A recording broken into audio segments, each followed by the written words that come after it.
And we are live. Welcome back, everybody, to Behind the Tool Belt, episode 251. Holy cow. Thank you for joining us on this Wednesday edition. Today, we have another special guest. Stay tuned. We will be back right after our short intro from our sponsors.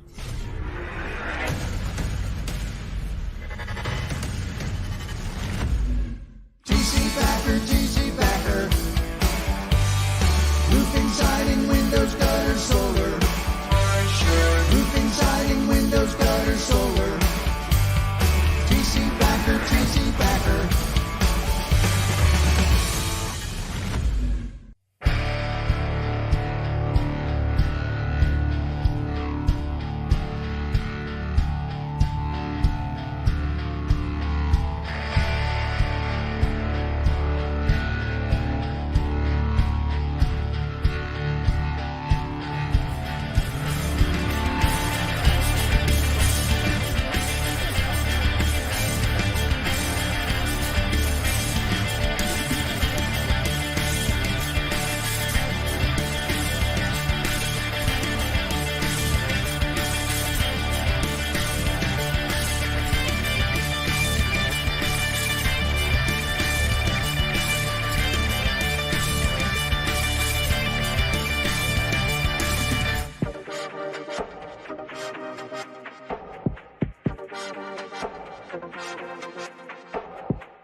Is your lead flow down? Whether you're a company owner, office staff, salesperson, or installer, you're a roofing rock star.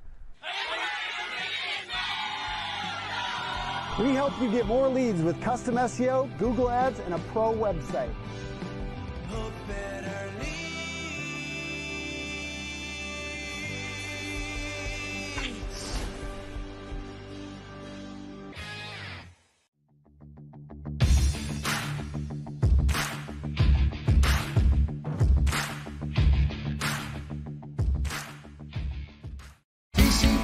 TC Backer. We're back. We are live once again.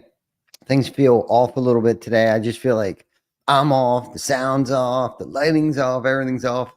Having one of those off days, I guess. I mean, everything else is going good. But welcome back, everybody, to episode 251 of Behind the Tool Belt.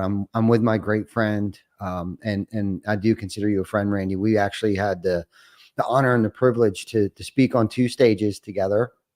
I think, was it RoofCon last year was the first time we were on an 8-figure CEO panel? Right. That's right. Yeah. Yep. Yeah. It was the first time I actually got to initially, meet you, and introduced myself to you. And we had a great conversation backstage that I'll be honest with you, it kind of drew me to you. And we've kind of sort of stayed connected through social media a little bit, and then kind of started to drift away a little bit. But then we were reunited out at the Limitless event summit that was held out in Kansas City. Man, that was such a great event.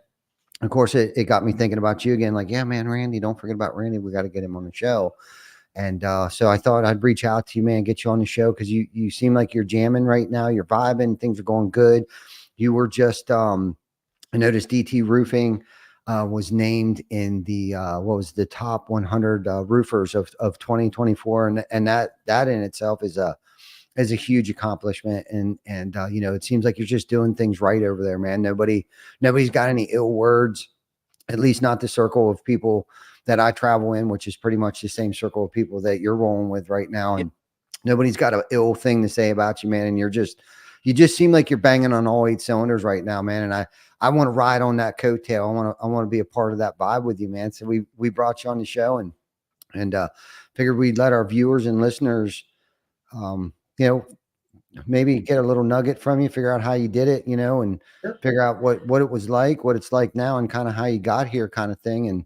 And hear a little bit about your backstory, and then most importantly, kind of what you're doing now, and where you get your fuel from today. Like why do you continue to keep doing what you're doing? So why don't you, kind of give us the little backstory of, because I see you've done a lot of accomplishments.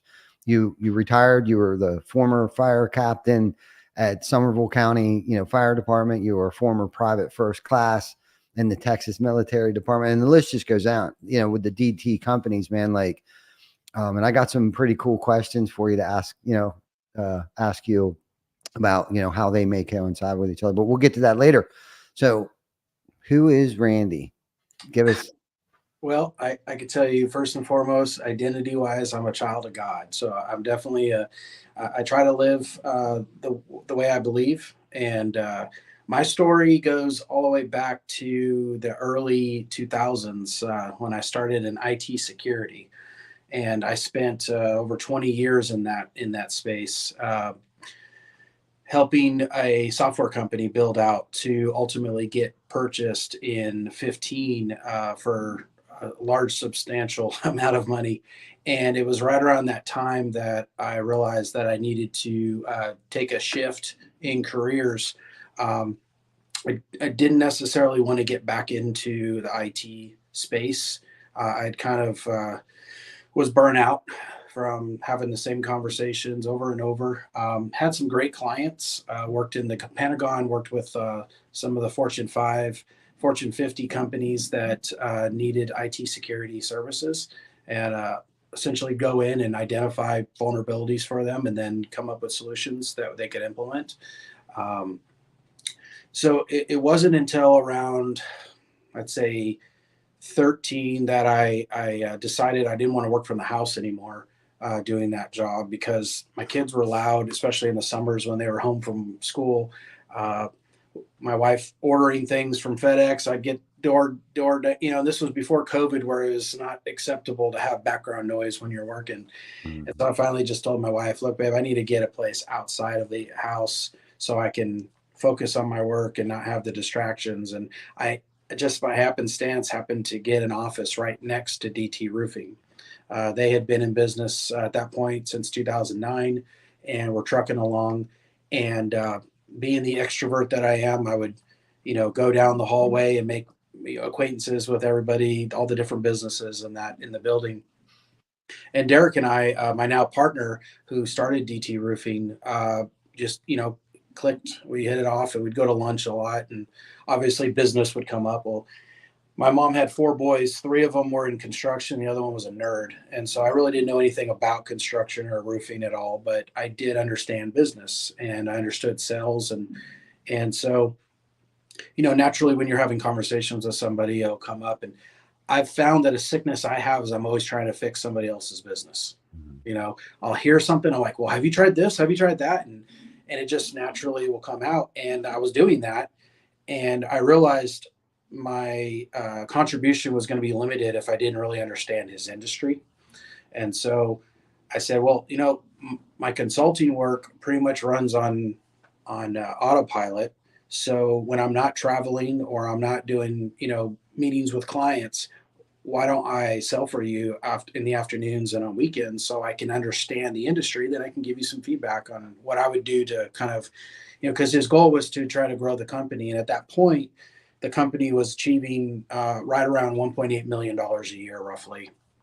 And I knew it could do better. I didn't know a whole lot about the roofing world, but I knew with the average cost of roofs, just doing some simple math, that he could definitely kill it if he had all the right moving parts. And so started selling for him on the nights and weekends, and did pretty well for myself in my first year selling on the side. So much so that I really started to consider, like, maybe this is a path of exit for the IT security space. And in late 2015, weeks before Christmas, I got a call from the owner of the company I was working for several years, and just kind of let me know, hey, we got purchased. I was super excited for him because I know how hard he worked all those years. And so he deserved it. And I really do still believe that to this day. He deserved especially now being an entrepreneur myself, knowing how much effort we've put in. You know, it was cool to see that he finally got, to exit and benefit from all of that hard work. And so, of course, I didn't have a job. The company that purchased them didn't need my services in this area. They already had several people in the area that were doing what I did. And so it gave me an opportunity to go to Derek and say, "Hey, I start tomorrow." And at first he was like, "Oh," he was excited, but then of course the unknown of, okay, well, we got to figure out how the pay structure and all. I said, "Don't worry about that. It'll figure itself out." I said, "But I've got to run it." I said, "I know you only know me a year, and I've contributed pretty well to the company." I said, "But I don't want to have to constantly ask permission to do things. If you'll trust me, this will be a $3 to $5 million company in no time." And it took a lot of trust for him to do that. Obviously, this had been his baby since '09, but he did. He trusted me, and in pretty short order, we were hitting the $3 to $5 million range in 2 years. Wow. And it was right around that time when we hit that achievement that I asked for equity in the company. I had put in the sweat equity necessary to show that I would be a viable partner. I felt at that point, and ultimately he agreed.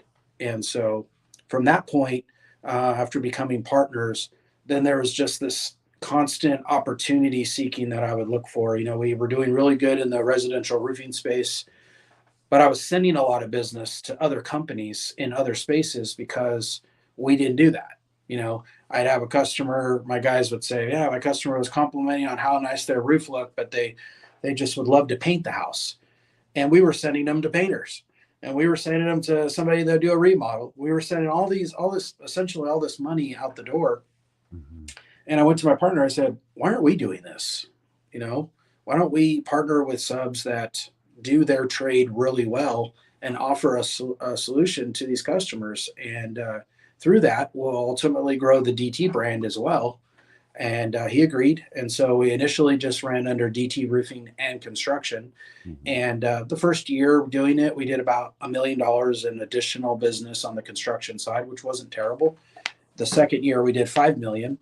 And it was at that point that we realized we should probably separate the two into two different entities so that we could tell through the books if the construction side was just a hobby or if it was a business. Mhm. And so we did that. And that's where Kingdom Builders Construction was born. We slowly did that over the years with other business types. We started a garage door and service company because there weren't any garage door companies in the area that didn't suck. And what I mean by that is service wise, their bedside manner was terrible, or, every once in a while they would mess up on an install. The installs would be fine most of the time, but it was just their presentation to the public wasn't great. And so we felt like we could do a better job.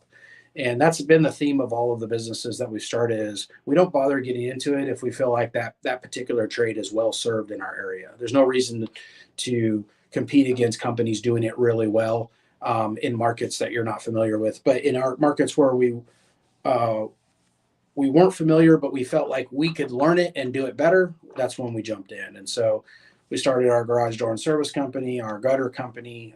For a while, we had an exterior cleaning company that we did soft washing and power washing and what have you with. We've since exited that company and just utilized that guy for that service, just so they could take some management off of our plate. We started a commercial roofing company separate from our residential, which that's really getting off the ground and really banging. So each one of these companies we started, they were essentially, we felt like they were underserved in the markets we serve, and we felt like we could do a better job. And praise God, it has worked out that way. We've been able to serve our customers well in these areas and grow our company from 3 or 4 guys back in 15, 16 to over 70 today between our companies, and 17 of those being salespeople, 17, 18 between the companies. And we've been able to grow them. So that's kind of the initial story. We can go into how that growth happened through Yeah. the types, but Yeah, well, that was what I was going to ask you. There's a couple of things there because it sounds like you're a visionary like I am, and potentially could be distracted at times by the shiny object over there. But I don't want to dig into that too far. I guess my first question for you was going back to that moment of like when you told, what was his name, Eric, your partner, Derek, Eric, Derek, yeah. Eric. Yeah. So like when you approached Eric, all right, and he agreed to you coming on, what was one of the first things that you implemented, right? Like, when you jump into a company and you see it's only doing 1.5, $1.8 million, but you knew you wanted to take it to $3 to $5 million. Like, what did that look like? What did you implement? What did you have to put in place? What or who did you have to put in place in order for that to happen? Well, the first few years, I didn't really change a whole lot about the inner workings of the company because it was a capital issue. We didn't have, in my mathematically, we didn't have enough money to start hiring a bunch of new salaried roles. So what I did is I did what I did in my last role, which was get out there, beat the road, and find opportunity and sell. And so 50 to 70%, depending on the year, of the revenue that we made was my own personal sales.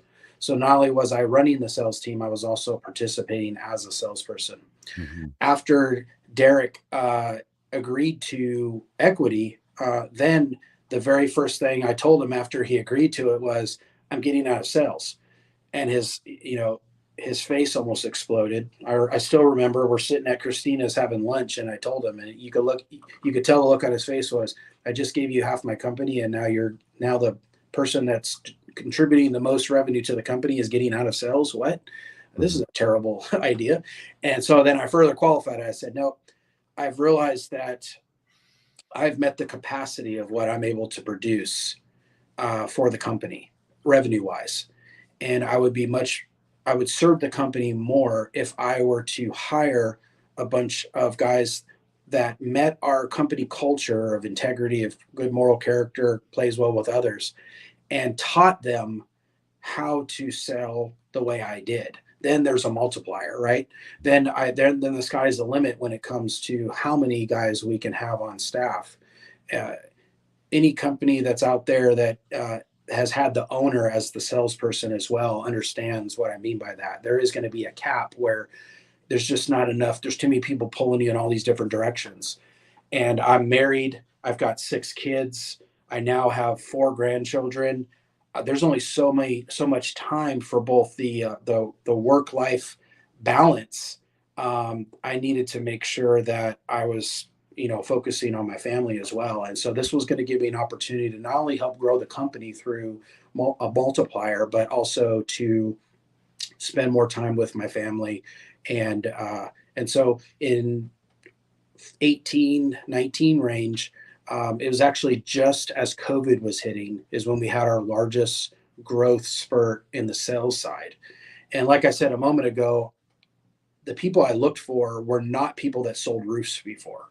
Mm-hmm. I didn't want people that had sold roofs before because I didn't want them to bring their bad habits to our company.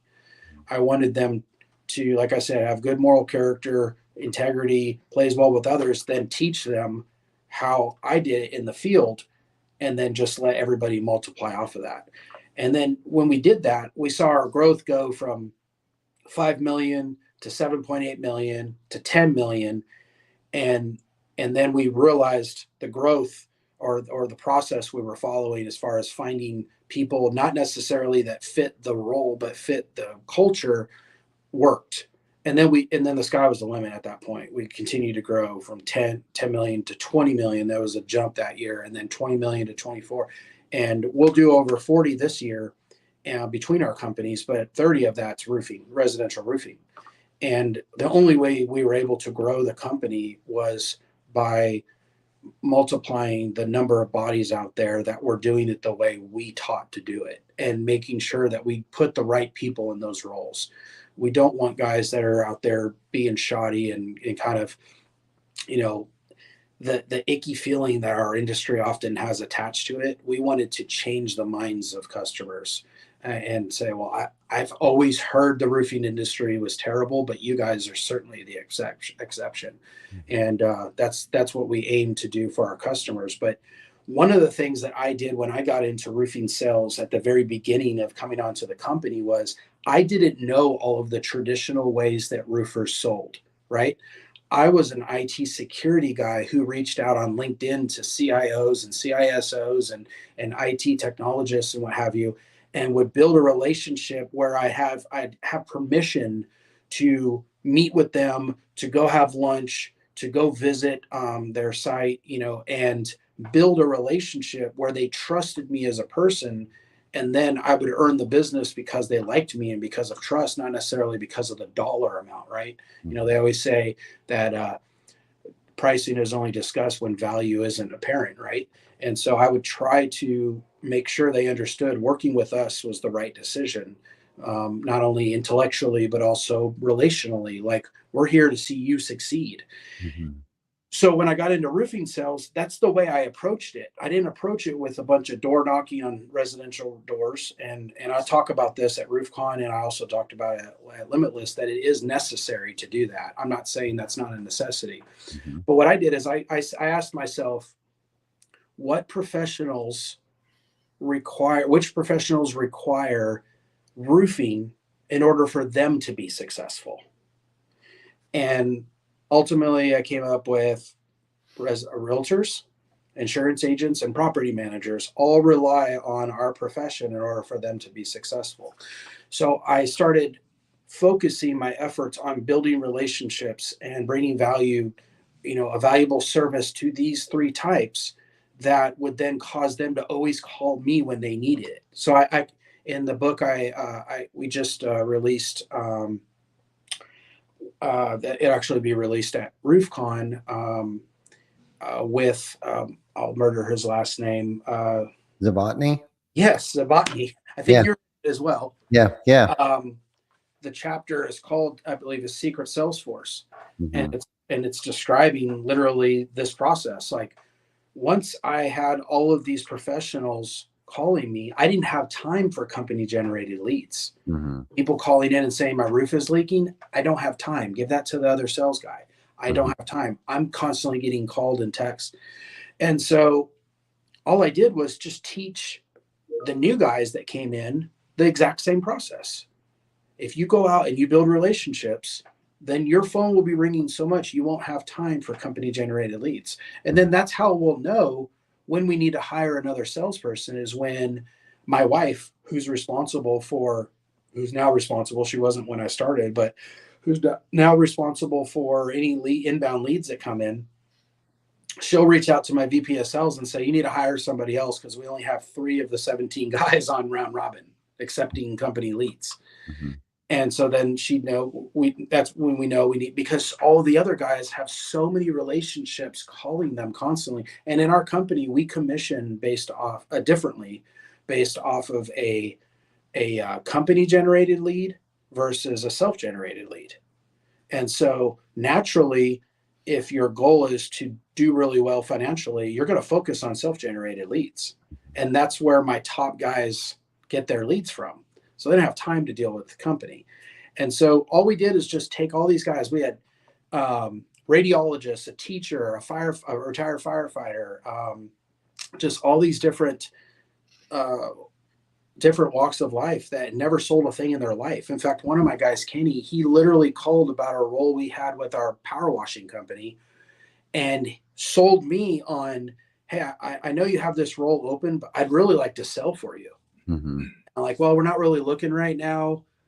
And he is like, I understand, but I really think, I have plenty of time on my hands. I'm retired now. And I really think I can bring a lot of value to, and he sold me on him. And he's been one of our top producers since he started several years ago, and so if I could give any advice in that realm, it would be exactly that to either VP of sales or owners, is don't necessarily look for guys that can hit the ground running selling roofs, because oftentimes they come with bad habits that you'll have to either fix or fire. And separately, just hire people that fit your culture and are teachable, and then teach them your way. And then you're not having to, fight an uphill battle. Yeah. No, I definitely agree with everything that you just said. I mean, as far as, gaining, trust in people, right? Everyone right now seems to be the catchphrase is, everybody that, anybody that does business, people do business with people that they like, know, and trust, right? Like that seems to be like the catchphrase right now. But there's different, all three of those words are trust. Like they know, they like, and that's two forms of trust, right? And trust, just because I know and I like somebody, that doesn't necessarily mean I'll trust them enough to do business with them. And I got a story about a dry cleaner company, and I loved them. They were so friendly. I would show up there. I knew them. I liked them. And it seemed like every time I would drop something off, they were very friendly. I'd go there, and my garments weren't ready, or when I received my jacket back, there was more stains on it than there was before I dropped it off. And that's really opened my eyes to, like, I wouldn't refer them to anybody because I know they're going to ruin their stuff, and I stopped using them. And what's crazy is that ended up going to a different company that does it. The customer service aspect of them being friendly wasn't the same. So I didn't know them, um, didn't really like them, didn't really care for the company, but I trusted them that my garments were going to be ready at the time that they said it was going to be ready. And when I received it back, it was in better condition than it was when I dropped it off. So I do believe that, and I don't believe that, and it really just comes down to trust. Well, our focus should be to try to mend those two together, where Yeah, they have a great experience right. and they like you. Because Exactly.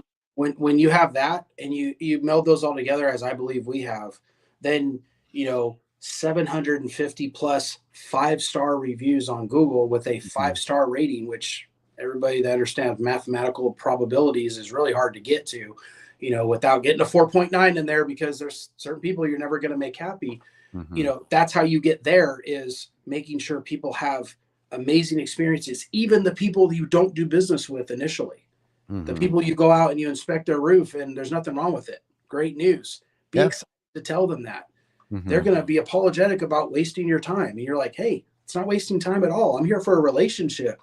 Eventually, this roof will get taken out. We're in North Texas. Mhm. Call me every time a wind or hail event happens, and I'll be glad to come out and give you this peace of mind every single time until that time in which I give you the news that it was inevitable. And Mhm. I'll be your guy. And you think they're going to go out shopping it when you've been their guy all along, committed to coming out and giving them that peace of mind every time, giving them a new report every time, so that if the insurance company does come out and they have damage, the insurance company can't claim that it's old damage because they have a report from just 3 months ago when you were up there showing there was no damage.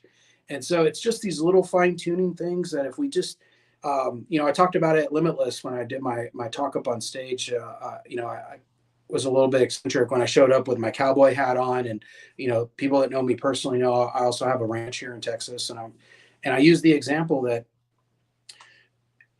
so many times I'm walking my fences and I have cows and I have goats, and our donkeys are either over the fence eating from, or they have their head through the fence eating from the grass on the other side of the fence. And if they would just turn around, there's 60 acres of grass they can eat that's free to them. Mhm. And if we as salespeople, as VPs, would remember, especially if we've been in business any amount of time, you have a huge customer base that you've already on your acreage, that you've Mhm. already either done business with or served in some way, that are huge opportunities. And yet we're all focused on everything that's out there. Turn around and look at all these people that you already did their inspections in the past and there was nothing there. There's Mhm. opportunity there. Hey, it's been a year since I came out and inspected your roof. It's time to go ahead and get that free inspection on the board again. If salespeople would do this consistently, they would stop worrying about the storms happening, in those storm markets, because they will find work just by going back to the people that's already called in the past. And guess what? They called you because they trusted you. So it's not going to be hard to convince them to have you come back out. Yeah. And I'm For not saying you don't do all that other stuff too, but Mhm. focus also, remember, a lead source. Our top lead sources monetarily every single year over year, are self-generated leads, previous customers, and referrals. Yeah. For sure. All three of those have one thing in common. Relationships were established. Now, DT truck wraps, billboards, SEO, yeah, that's all on there as well. And there's a ton of revenue attached to those, but none of them touch those top three when it comes to relationships. And truth be told, outside of the fuel and the time, there's no cost associated to them most of the time. Mm-hmm.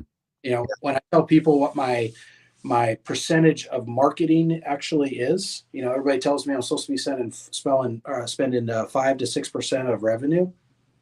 It's less than 1%. Wow. You know, and I know guys like Keith Hicks and Ronnie Lawler over in Tyler, Texas with Avco that spend even less than that because they understand this philosophy. You know, so it can be done without spending a ton of money on marketing. Not to say that marketing isn't important. It absolutely is. Our brand is what it is because of our marketing efforts. But remember, you're also a walking brand. You know, you're hard pressed to find a picture of me where I'm not wearing a DT hat. And that whether I'm on vacation, whether I'm at a conference or whatever, I generally am wearing my brand, or I'm wearing a buddy's brand. You know, this is Randy Brothers company. You know, so I love marketing, but let's not get so tied into the marketing side that you forget that relationships are going to abound bring you way more success. Yeah. Like you have to, your brand has to cash that check that your ass just wrote, you know. I firmly believe in, you know, partnerships, relationships, return clients, customers, referrals. 50% of our lead intake is strictly referrals. And I've been trying to explain this to a couple other contractors. You know, if you can figure out, you know, your ROI, you know, on and your CAC and things like that, like figure out what percentage of your leads are referrals. And if it's 10%, shoot for 20. And then once you hit 20, go for 30. Once you get to 30, shoot for 50. But 50% of your should be referrals. And we're not even talking about necessarily repeat customers or self-gens yet. We're talking about just repeat business year over year should be referral based. Like if you're if you're training your sales team to ask for referrals, there's nothing wrong with asking. We ask for reviews all the time, especially on inspections. I love how you touched on the inspection thing. We love telling people too that, hey, you don't need a new roof. That's good news, right? Because now you've earned respect. You've earned, and that's the other thing I was touching on. It's like it goes much deeper than, you know, the like and no, right? It's a trust that below that there's a respect, right? Yep. There's a respect. They respect you. They respect your opinion. That you are the professional. You're gonna give them the accurate information that they're seeking. And now you've become the roofer. Like you're not there to sell them a roof. And like, that's not our job. Our job isn't here to necessarily sell you a roof. Our job here is just be a roofer. We want to be the roofer guy in your phone. Like everybody's got the plumber dude and the electrical guy. Like we want to be the roofer guy. It's funny you say that. When I was in sales, when customer wanted to take my information down on their phone, I wouldn't say Randy Hurtado with DT Roofing or other. I would use the alliteration because they remember that. I'll just save me in there as Randy the Roofer. Exactly. Because it's easier to remember. They could just type in roofer as their search criteria to find that guy that they're working with. And so, but something you touched on a moment ago when you were talking about your percentages, yes, definitely focus on trying to get each lead source type to a higher percentage. But as important from a sales leadership standpoint is KPIs. Like we talk a lot about KPIs, people are talking about it a lot, but I think oftentimes it's brushed over on how important it is. If your designation and your sales team is your top guy is the one that brings in the most revenue, then you're missing the mark. Because sometimes the guy that brings in the top revenue may also be the guy that sucks at reviews, sucks at referrals, sucks at self-generated. He just may be really good at closing, but he doesn't necessarily know how to get a review from somebody. So in our company, we have a grading system. And each month, because we have 17 sales guys, there's 17 possible points. So the top revenue guy, he'll get 17 points for that category. But then depending on how many reviews he gets, he may only get 4 points. He'll be in fourth place. At the end of the year, we add up all those points, and the guy with the most points technically is our best salesperson, well-rounded salesperson. Mm-hmm. He may only be number 3 in revenue, but his margins are stellar. He's number 17 in margins, right? And just talking from a pure numbers perspective, I could care less if I'm doing 3 million a year, but I have a much higher margin than the guy that's doing 5 million. Everybody talks about, well, you throw out numbers, and we I've done it even on here talking about we'll do 30 million this year. Yeah, but how much are you keeping? Mm-hmm. How much of that is actually profit? Yeah. And so that is more important, and it seems obvious, but sometimes people have to hear it. It's more important than your revenue numbers is how much are you actually keeping? And so if you put a point system in place where your guys, and then they'll also hear, because we have every month we have $500 gift cards that we give out for 4 or 5 of the different KPIs. What's great is if it's always the same guy. Like when I was in sales, most months I was the top salesperson, so it almost becomes white noise. Mm-hmm. But if it's like a different guy getting recognition for a different achievement every month, then it's a team thing. Jacob, you got the top margin award this month. Here's your $500 gift card. Great job. Dwayne, self-gens, man, you smashed it. 243,000 of your $300,000 in sales was all self-gens. Here's 500. So we're focusing on other KPIs other than just revenue. Mm-hmm. And it gives guys that may not ever be the top salesman, but are killing it in other categories that help the company grow as a whole, recognition. Mm-hmm. And that's why where it helps. I know I'm always going to have some guys at the bottom. It's just a mathematical fact. And so, but I want to make sure I recognize them when they're doing stuff that is really good behavior. And so just it from what we do within our DT family. Yeah. Yeah, no, I love that. Accountability, a lot of people look at that as a negative word, and you have to have a culture of accountability. Accountability means success. That means successfulness, right? Accountability and KPIs. If you have core values and they coincide with your KPIs and they end up working together cohesively, right? So, and a lot of that is built around taking care of each other as a team, like you were talking about. Like we're a team, we're a family, we're in this together, and we're holding each other accountable and pushing each other. Because, like you said, if there's a different guy at the top and they're graded on a curve, right? Because that's kind of how we do the KPIs. The KPIs are designed like they may not have closed 2 deals a week, right? But their revenue was still there, right? Like per week. We even go as far as door hangers, doors knocked, yard signs put out. Now that's a manually entered thing by the salesperson. Just a part of the training process, because we also spoon feed leads to the company, but we also encourage to go canvas the neighborhoods, the ones that we gave you the leads. Like, look, we just gave you this entire neighborhood. Go own it, right? Yeah. And if you don't put these things, and as silly as it is, you got to almost put guide rails up. Like, look, you need to put out at least 3 yard signs in every neighborhood in strategic places that isn't on somebody's property necessarily, unless it's a roof we've done or getting ready to do. But at the end of the cul-de-sac, at the stop sign down at the end of the street, like strategic places, because they have become, like you said, a walking billboard for us. They are our brand. So they're the ones out there creating these touch points. And we have to teach them. And we got a lot of people here. I think most of our sales reps right now, at least in our PA location, none of them came from the roofing industry. So I 100% agree with that, because they don't come with the bad habits.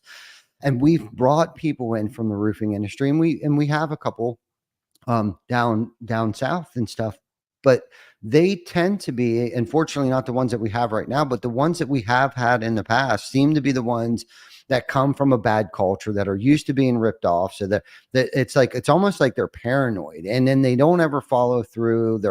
They're used to AccuLinks, and we don't use AccuLinks, and we use it differently than they used it, because we actually have systems and processes put in place, and they just don't want to follow the system and the process. And it's like, it's accountability. We're asking you to be successful. Like, do you not want to be successful? Right. Okay. I do. Well, okay, then follow the process. And it's the roadmap to 6-figure success. Like it's designed for you to succeed, so everyone else around you can succeed as well. Our service guys have jobs, our gutter guys have jobs, our window guys has jobs. They do such a great job. So then you get a referral. Like, this is how this incubator works. Like, if you're not in tune with what it is that you're doing. It's like either level up or they just get pushed out because they don't like the word accountability. It's just, it's not a negative. It's definitely a positive. So I got a question. Let's go back real quick here. When you went from that, working for somebody else into that entrepreneurial journey, I heard you say that like you were a salesperson, you were selling, you were operating and doing everything else. And what crossed my mind is that, the different mindsets that it takes. Like if you move your top salesperson into a sales management position, that doesn't always make them a great sales manager just because they're your top performers, because it requires two different sets of skills, right? When I'm so used to being rewarded based upon my performance, right, as a salesperson, and then you move that person into a management position and now they're rewarded in a different way. Like, how did you handle that situation and pivot? Like, was the pain great enough where you were like, you know what, I need to do something else, right? But how did you, because we're born with certain skills, but there's things that we have to do to sharpen our skills and stuff like that. So talk to us a little bit about that transition, that season of your life right there. So years ago, I read a book, and I can't recall which book it was, but the statement was made in it at the time. I thought, that's silly. The statement was, salespeople make terrible sales managers. And having never been a sales manager in the past, only being a salesperson, of course, my natural pride was like, what are you talking about? I would kill it as a sales manager. I would teach these guys. And then I became an entrepreneur where for a small, actually large amount of the time, I was also managing the sales team. Mm-hmm. And it wasn't until we joined Ryan Groth's sales transformation group where we had to take some tests. And the tests were both for the salespeople, but they were also for management. And I took a test and the results came back. Of course, these are unbiased results. I just plug in my answers and then it feeds out the results. And what I read, when I read the result, I knew what I had to do. The result essentially said, you're a visionary and you're a leader, but you're a terrible manager. And I knew that to be true, but I needed a report to tell me that. And what I mean by that is my expectations, because of the way I've sold my entire professional career, right? Mm-hmm. And so my expectations were always the way I did it, no variance from it. And if you didn't do it that way, then I was at you, and I was burning a lot of my guys. Like, none of them left, but I could tell when I'm talking to them that I wasn't getting through because all they could hear is the abrasiveness. Mm-hmm. Because I was probably talking condescendingly to them because I got it all figured out. I'm a great salesperson. So just listen to what I'm telling you to do it exactly that way. And that's it. Mm-hmm. So that story is with me, in that I had to realize I was a terrible salesperson, mm-hmm. Sales manager. And I needed to hire somebody that could connect with my guys a lot better, do the job that I needed him to do, but to connect. And that's where I brought in Mitch Hickman. He was actually one of our distributors, but our guys loved him. He'd come in and he'd do what distributors are supposed to do to maintain relationships, but he got it. He understood relationships was a foundation of our company. So he was in here a lot. He was, coming in, training the guys, feeding them, everything. And they really just took to him. And so I hired him, and it has been phenomenal. Like, he's still very, like, I like to tell people, like, he's a savage when it comes to like his little comments and stuff. He always has one in the chamber ready. So if you're going to razz him, you better be ready to get razzed right back. Mm-hmm. He's that type of personality, but he does it in a way that everybody can laugh at themselves, but he knows when to be serious. But they don't feel attacked like they did when they were dealing with me as the manager. Mm-hmm. And it was really difficult for me to acknowledge that for myself too. Like, because I knew my heart behind it was I wanted them to be successful.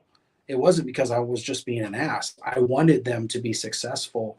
And that's why I'm like, you got to stop doing it that way. I've told you, if you keep doing it this and then you don't do it that. And then I catch myself and like, look at my body language. That's Mhm. what they're seeing. And they're not hearing anything I'm saying because they just feel attacked. And so I still will stand by that book and say that sales people, good salespeople. Now there may be a guy who may not be fit to be a salesperson, but Mhm. he is fit to be a sales manager. Yep. But I don't think that good salespeople are great sales managers because of that reason. They're always going to have this archetypal, like this view of how it should be done. If you don't do it their way, then you're doing it the wrong way, even if your way is just another way to do it right. Mhm. No, I agree. And that's why I asked you that, because, you've been in business long enough and I've been in business long enough where, my roles within the company have changed. And in order for that to happen, I had to humble myself sometimes and realize that I'm not the greatest fit, to always be, a sales manager. Yeah, I was great at sales. I love to pour into people, but a lot of things I take maybe a little too personal, and I'm pulled in a lot of different directions as the leader of the company. I still, and even still today, I still get pulled out into the weeds at times. But I think the biggest thing is giving somebody else the opportunity to come in and lead, the sales team and the sales force and stuff like that, had more impact because I was spread so thin at the time that I was kind of mediocre at everything Right. until I started to like let go of things. And somebody said something, and I always say it wrong, but I was okay with if they could only do it 70% as well as I could do it at 100%. They're doing it 100% better than I am now because I'm mediocre and not even excelling at any facet of my life because I'm wearing 15 different hats that actually created 12 full-time jobs. When I finally discovered that I needed to let go to grow personally and professionally. And the cool thing is that we were giving other people opportunities to flourish and blossom and hone their craft. But that's the thing about delegation. Doesn't mean that I just push it off to somebody else and forget about it. Right. Yeah. That I have to have a framework that I'm handing to them, but also check in on them to see how they're doing and maybe critique a little bit like, hey, maybe you might want to try it this way. Right. Yeah. Because I can tell you how to do things that doesn't, like, I can tell you how to golf, but I'm not a very good golfer. Right. Like, but I can tell you what you're doing. I can tell you what's wrong with your swing, but my body and mind can't do it. You know what I mean? And that's the God's honest truth. Like my son just got into golf, right? And he's already better than me. And I'd like to say it was through some of my guidance. Like, why do you keep pulling your head? Like, keep your eye on the ball, right? But I can't do it. I'm peeking. I call it peeking. I'm already looking where I think the ball is going to go. And Right. it didn't even leave the ground yet because I totally whiffed it. Yep. I'm the same in golfing. I only play if it's going to be a scramble where Yeah, I uh, love it. one of our guys is he's a former professional golfer, and so Mm. if Kevin's in the mix, then we're just we're there for the ride. That's right. He's your anchor guy. That's right. I'm a Yeah, good putter. I can sink a good long putt every now and then. we go. Yeah, No, that's good. And that's why I wanted to ask you, because I know you've been on the same journey as me, and having that humbling, eye-opening experience. And we do this. We can't forget, like I said at Limitless, like we can't forget why we're doing this, right? And we get into it at first. There's different levels of that. First, it's kind of survival, and then it becomes purpose. Jumping right to purpose. And our purpose today, our why, is to have the biggest impact as we possibly can on our teams and homeowners and our communities and things like that. And when you can get to that mindset that, I'm really just here today as a figurehead to keep the teams motivated and maybe come up with some bright ideas and not get distracted. Oh, and that's something I wanted to ask you about, all these different companies that you have, distractions, right? Have with because when I see companies that have multiple facets of companies, entities under the same roof, have you found yourself being distracted, or it's been an anchor? Because I heard you say something about the power washing company, right?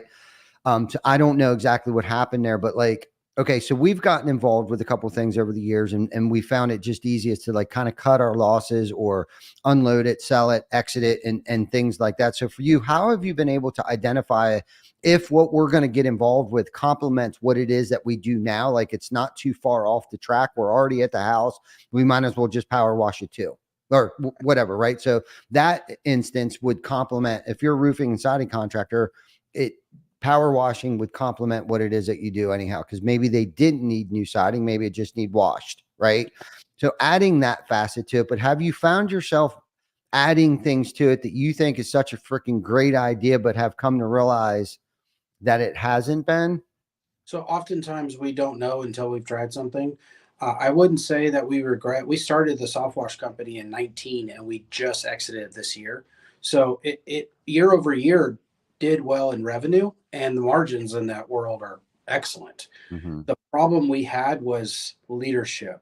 And that's actually when it comes to not getting distracted, the best thing you can do. We talked a little bit about separating the companies into their own LLC so they have their own books. So, it's not a hobby, it's an actual business. Part of that separation is also having management in place, leadership in place for each individual company that takes ownership. Clay Porter, the president of our construction company, used to build homes.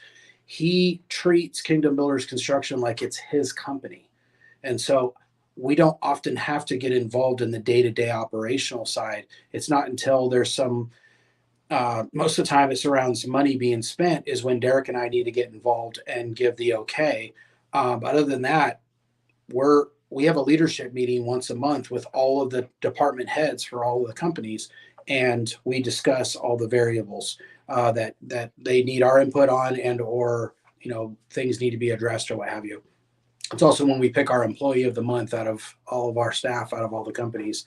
We also all vote on an employee of the month. But so part of not getting distracted is making sure you have good leadership. We just didn't have that. My oldest son was helping me out by running that company, but it wasn't his passion.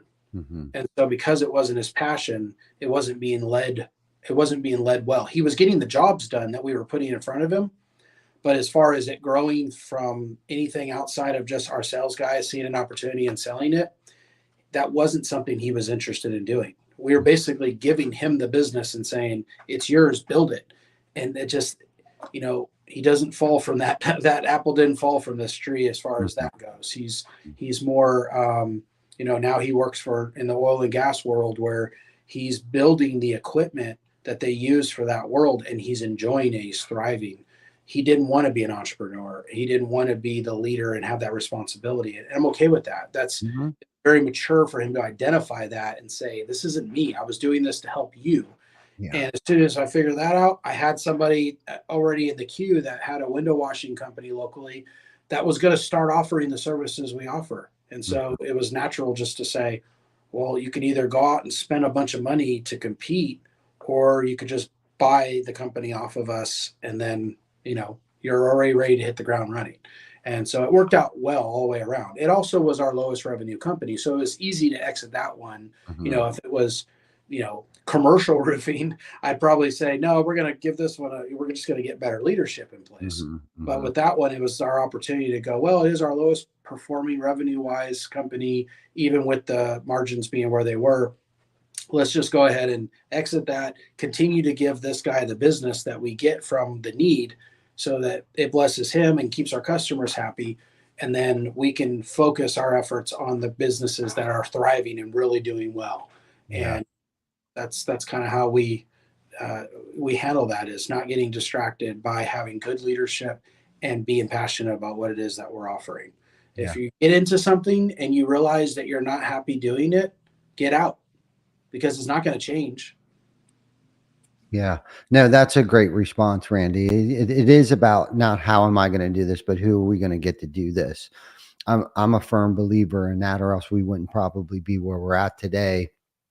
Is just finding the good leadership that fits the culture, that are highly driven, motivated people that want to take ownership in something has definitely been a plus for us over the years too. And they get it, just like Gino Wickman talks about. He calls, they get it, they want it, and they have the capacity to do it. And when you can find the right people, man, there's empires that can be built, because Absolutely. yeah, so that's a great answer. Let's change gears here a little bit, man. We're getting down to that at 1 hour time limit here, but let me ask you some personal questions here. What is your favorite thing about your job that you enjoy doing right now? Doing, I would say my favorite part about being an entrepreneur, and this is the God honest truth, because money is important, but it doesn't. I think anybody who loves to give will understand like receiving is not anything near giving. And I love to see our team thrive. I Mhm. love to see families within our company that are buying their house, buying a house for the first time, or getting that vehicle that they never thought they would be able to afford, or doing something, putting money away for a child's education, or things that they never thought were possible. That guy that I hired, Jacob, that was a teacher, he was making 40 grand a year Mhm. and busting his butt, doing a fantastic job as a teacher. He was actually my son's teacher and coach for years. And again, I speak to relationships. Most of these guys that I hired, I knew. Mhm. So I already knew they were of good moral character and integrity. I didn't have to take them in an interview and then try to like see if they're blowing smoke or if this is the real person. I already knew these people, and I Mhm. knew that they would do well. And Mhm. he has done so well for us. He owns a nice home now on acreage, and he's just smashing it for his family, and he deserves it because he works hard and he loves on our customers well and treats and serves. Another thing that I love about our company, especially our sales team, is and you'd be hard pressed to find this is we use Microsoft Teams for our conversations among our team. Mhm. You'll get a guy that'll say, "Hey guys, my adjusters meeting is going over longer than I anticipated. He showed up 20 minutes late, and I've got another adjusters meeting that I have to be at in 30 minutes, and it's 45 minutes out. Is there anybody in the area that can help me out?" And I'll have guys falling over each other to Mhm. help their colleague out. Not just a random guy that goes, "Yeah, I guess since no one responded, I'll take it." Mhm. It's, no, I got that for you, Jacob. No, man, I'm literally right down the road. I got this. You're like, all right, well, if you're sure, let me know if you change your mind. Right? I love to see, and I would hope that that is a not only inherently part of their personalities, but also a taught Mhm. attribute because they see that from management you know and so my favorite part about doing all this is seeing others thrive Mhm. because I've been poured into in my life. I've had people that were mentors to me that have poured into me, and I've benefited that they didn't benefit anything from helping me. And so I love to see our team do the exact same thing. And so yeah, that's honestly my favorite part about being in business is seeing that because, like I said, the money will naturally come because we're doing the job correctly. Mhm. But that's a result that it really excites me. I love that. Great response. Great response. Because I would have to say myself that's definitely where I get most of my joy and you know giving that purpose and impact on people. And I love how you mentioned too. Even during COVID, we had I think there was three individuals, our team members, that were buying houses during COVID. Like they had that much faith in the company and stuff and having babies, right? And creating families. They're building families here, right? Like not just one baby, two babies, grandbabies, right? They got multiple cars in the driveway in the brand new house that they just bought a year ago. That's where I get my fulfillment from, right? Obviously my family, you know what I mean? But this has become an extension of my family. And to watch our family grow, and have Yep. babies and watching them grow in their professional life and stuff and that's why I stick around. You know what I mean? That's why I keep coming in here today, is to watch that growth and make sure people are not getting complacent and stuff like that, Right. because I want to see people grow. But I'm gonna ask you one more personal question here before we wrap up, man. I want to know, like what's your next big goal, and why is it so important? My next big goal is to finish the race well. And that in itself is very important. So now that's good stuff, man. But Randy, I guess we should run here a little bit. I feel like we could talk for a whole nother hour. Um, but I'm sure you got to get back to work, and I got to get back to work. We're actually getting ready for RoofCon. Yep. I'll see you there. Yeah, it's going to be fun, man. Let's hook up while we're down there, and Yeah. If maybe go out to that's dinner. watching is going to be there, I am giving a breakout. I'll be doing a breakout session. If I can give a mini plug, as part of this whole process that we use internally, a couple of years ago, we created a company called roofingreferrals.com that helps other roofing companies learn the process that we have implemented internally that has helped greatly with our success through relationships. And so we'll have a booth there, and then I'll be speaking. I'll do a breakout session, speaking on the topics of relationships and farming, as I call it. It's the exact same conversation that we had at Limitless. I used Limitless as kind of like my, to see how the audience, received it. And it was received very well. After I got off the stage, of course, if you'll recall, we had the vendor, and our table was packed with people like, tell me more. Yeah. So I'm hoping to have the similar result at RoofCon. I just basically open up my playbook and share from stage what it is that we're doing to be successful, and a lot of nuggets for guys to take home and immediately implement. They're not philosophical things or anything. They're literally tangible things that you can immediately start doing and seeing a result.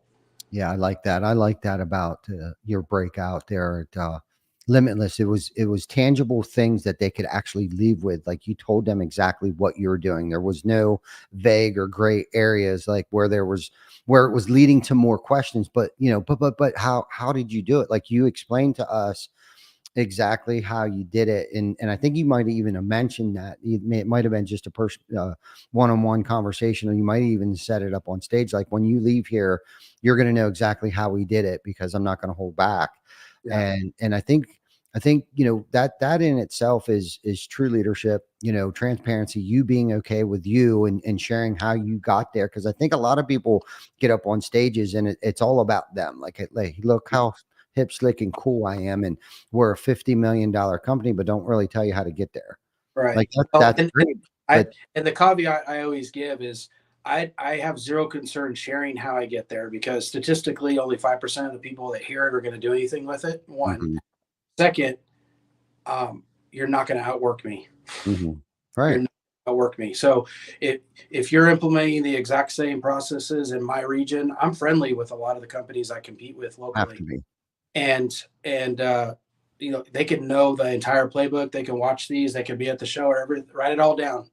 Mhm. But you're not going to outwork me. You're not going to outwork the team. They bust their butt to get to where we're at, and so I had one of my competitors, and we can end with this, but one of my competitors, literally after we went to lunch, and he's like, "What's your angle?"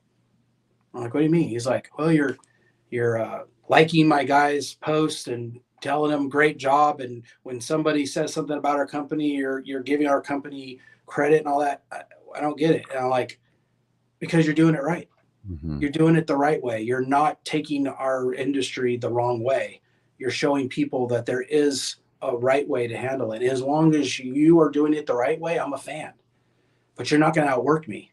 Mhm. And as long as we can be competitors, friendly competitors, we're all the rising tide lifts all ships." That's right. You could kind of see there was like an aha moment on his face. Like, I get that. Like, that's awesome. Like, I don't normally hear people think like that. And I'm like, well, I'm going to work hard. I'm going to be here at 10:30 at night, many nights, trying to get some stuff done. Cause during the day I was having people walk into my office asking questions, and I want to spend that time with them. Mhm. But you're not going to outwork me. So I'll tell you anything you want to know if you truly want to be successful, and do it the right way, and Mhm. not screw people to get to where you want to get. Yeah. The silver bullet in success really is you got to give it away to keep it. Yeah, I like to say there's no one silver bullet to success. It's a magazine full of silver bullets with one in the chamber. There you go. Exactly. And to touch a little more on what you just said, collaboration happens up here, right? Yeah. The competition happens down there. And if you're of that mind, that competition mind, if anything, they're our worthy rivals, right? Yes. They're worthy. If they're doing it right. They help make me better. Yeah, exactly. Right. There's value in that. And we need that. You know, Yeah. we need those rivals. So cool, man. Great, Ty, great conversation. I really appreciate you asking me to be on your podcast, and I look forward to seeing you you grow the number from 251 all the way up to 1,000. No doubt, man. Thank you. Thank you so much. And let's don't hesitate to come over to our booth. I'll be Um, there. and we'll chit chatter and we'll go live again and see where you're at in a couple weeks here or next week actually Next already. week. Yeah. Yeah. And let's talk more about what you got going on in your booth that you have set up down there. Let's Sure. talk a little more, do about 10-15 minute skit. Love Where it. we're down there and really plug the hell out of that thing for you. So, all right, Appreciate man. Thank you, Randy. You have a Take care. blessed day and we'll see you next week. See ya. Yep. See you, buddy.